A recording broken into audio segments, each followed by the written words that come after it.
In the heart of Manhattan, one of the most expensive districts in the world, the Empire State Building still dominates the New York skyline after nearly a century.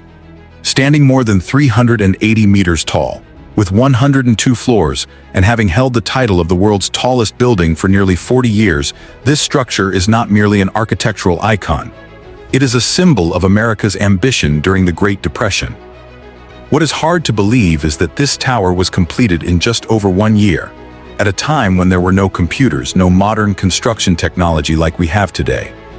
Tens of thousands of tons of steel, limestone, and building materials were lifted to a height that very few structures before it had ever reached.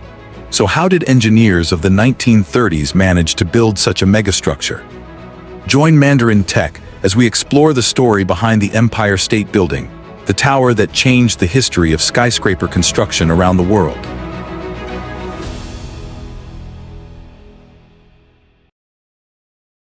At the beginning of the 20th century, the sky above Manhattan became the battlefield of the most frantic height race in history.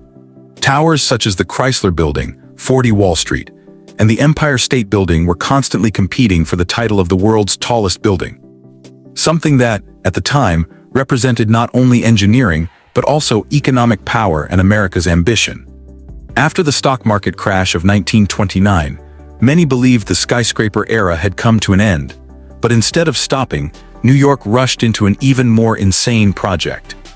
Built on the former site of the Waldorf Astoria Hotel, the Empire State Building used more than 57,000 tons of steel, becoming the first structure in the world to surpass the 100-floor mark and holding the title of the tallest building on the planet for more than 40 years.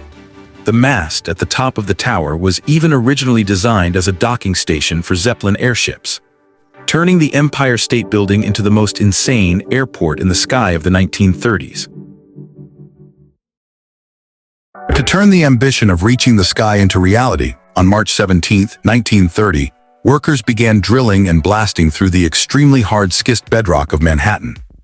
They had to excavate nearly 17 meters deep to create a solid foundation strong enough to support the more than 365,000 tons of weight of the entire tower in the future. However, located right at the busy intersection of 5th Avenue and 34th Street, the Empire State Building construction site had absolutely no space for storing materials. Therefore, engineers turned the site into a giant vertical assembly line. Instead of storing materials on site, steel was ordered and manufactured at factories in Pennsylvania. The pieces were marked with precise location codes, loaded onto trains to New Jersey, transferred by ferry across the Hudson River, then placed on trucks and delivered directly to the foot of the construction site.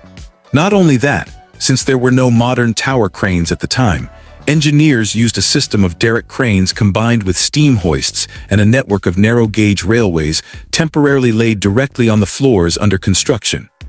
Material carts moved around the floors, helping distribute steel and bricks to every corner quickly. As the steel frame began to rise, hundreds of riveters worked in teams of 4, coordinating rhythmically hundreds of meters above the ground without any safety ropes or protective nets. Their construction speed reached an almost unimaginable level at certain moments. The steel frame of the building rose at a rate of 4.5 floors per week, a construction record that even the technology of the 21st century must admire. And the most astonishing thing is that this entire process created the tallest building in the world in just 410 days, less than 14 months. A construction speed almost unimaginable for a megastructure of the 1930s.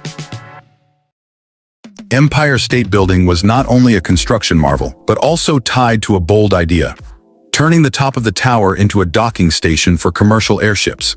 To gain an advantage in the height race, the developers added a spire more than 60 meters tall, with the ambition of creating the highest airport in the sky in the world. According to the plan, airships crossing the Atlantic would dock at the top of the tower, and passengers would step down through a gangplank on the 103rd floor, suspended at a height of nearly 380 meters. But strong winds above Manhattan made the airship sway violently, making safe docking almost impossible. The project was quickly canceled, leaving the pointed spire as a trace of a bold ambition that exceeded the technical limits of its era. After holding the title of the world's tallest building for more than 40 years, The Empire State Building gradually began to deteriorate as its old mechanical and electrical systems, poorly insulated windows, outdated elevators, and enormous operating costs caused the building to lose its efficiency, while visitor numbers dropped sharply as newer skyscrapers such as the World Trade Center and the Eights. Sears Tower drew away attention. By 2007, an independent survey concluded that the structure needed a comprehensive overhaul. Otherwise, this legendary icon would become an expensive but outdated monument. In 2009, Malkin Holdings launched the ESB Retrofit renovation project, worth $550 million, with the aim of improving operational efficiency and reducing energy consumption without changing the historic appearance of the Empire State Building. The first solution was to replace all 6,514 windows with double-layer low-E glass containing argon gas, add insulation behind the brick walls, upgrade the central air conditioning system, and replace hundreds of kilometers of old electrical wiring and water pipes with energy-saving materials. After completion in 2013, the building reduced its electricity consumption by about 40%, becoming the tallest building in the world to achieve LEED Gold certification. Each year, the Empire State Building saves about $4.4 million in electricity costs and recouped its investment in just 6 years. Alongside the energy renovation, the 73 elevators of the Empire State Building were also comprehensively upgraded.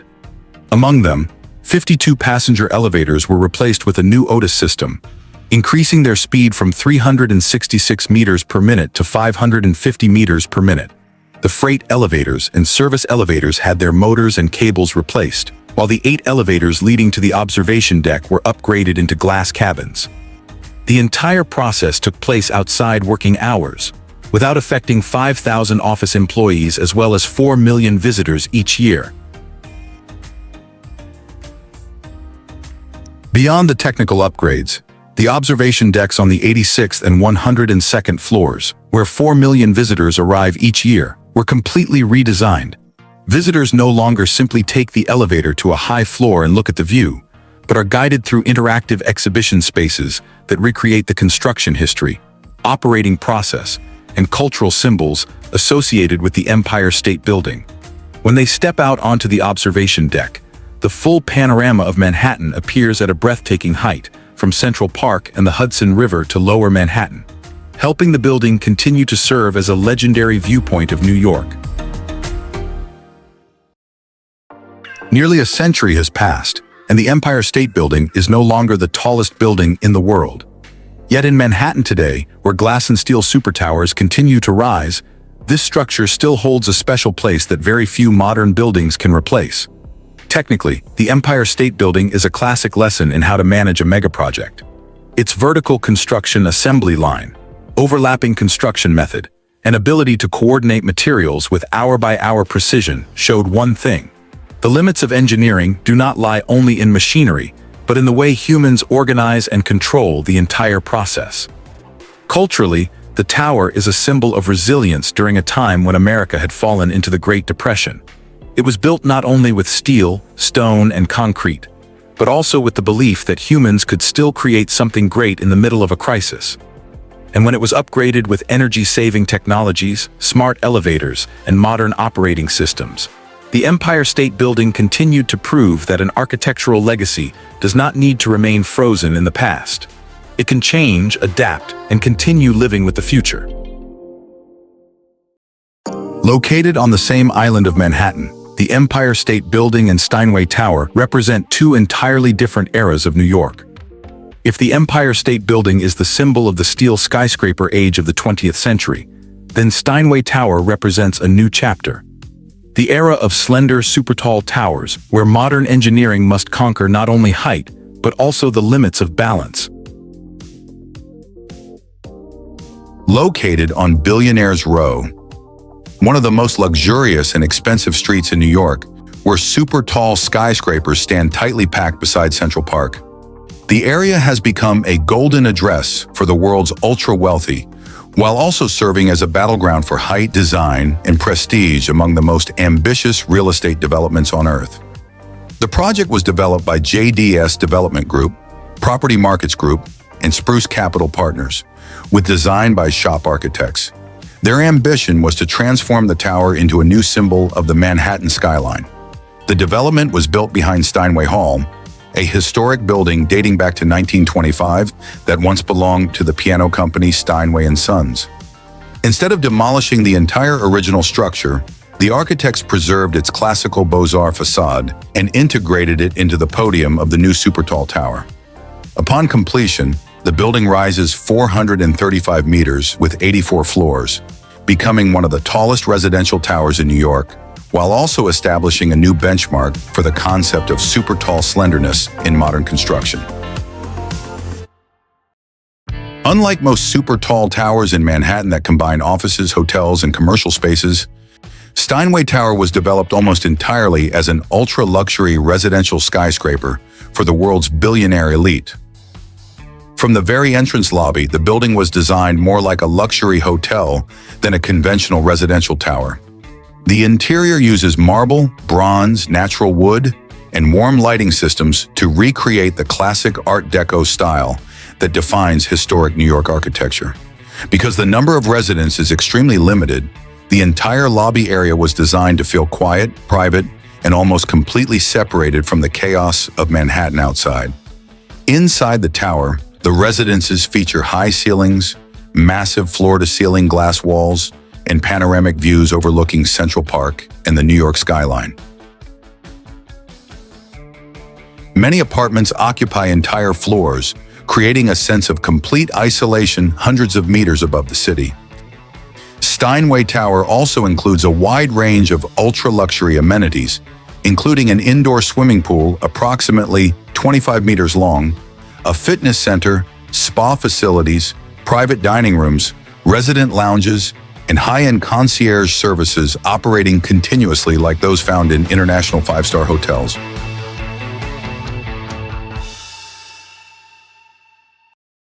The emergence of Steinway Tower not only added a new icon to the Manhattan skyline, but also marked a major advancement in the engineering of ultra-slender skyscrapers.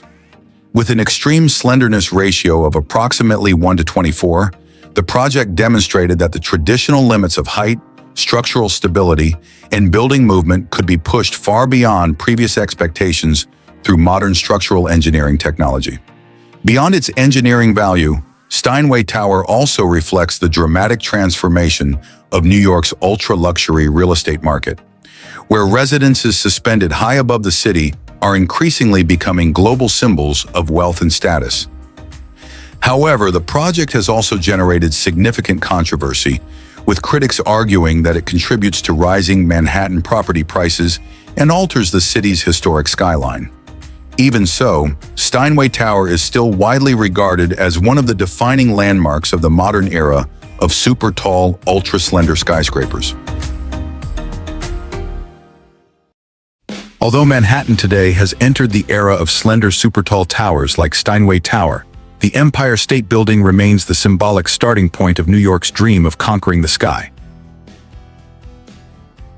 From a deep foundation pit in the bedrock of Manhattan, in just 410 days, less than 14 months, the Empire State Building rose into the sky and officially opened during one of the most difficult periods in American history. More than 90 years later, the tower has not only endured, but has also been reborn as a green building, upgraded with smart elevators, offering a world-class observation deck experience, and still holding its place as an icon in hundreds of films and in the hearts of millions of visitors. It is a story of speed, of boldness, of daring to fail with sky-high ideas. And above all, proof of one truth: structures built with ambition and sweat will never become outdated. If you found this video useful, please like, share, and subscribe to Mandarin Tech as we continue exploring more engineering wonders and construction history from around the world. Thank you for joining us. See you again in the next stories.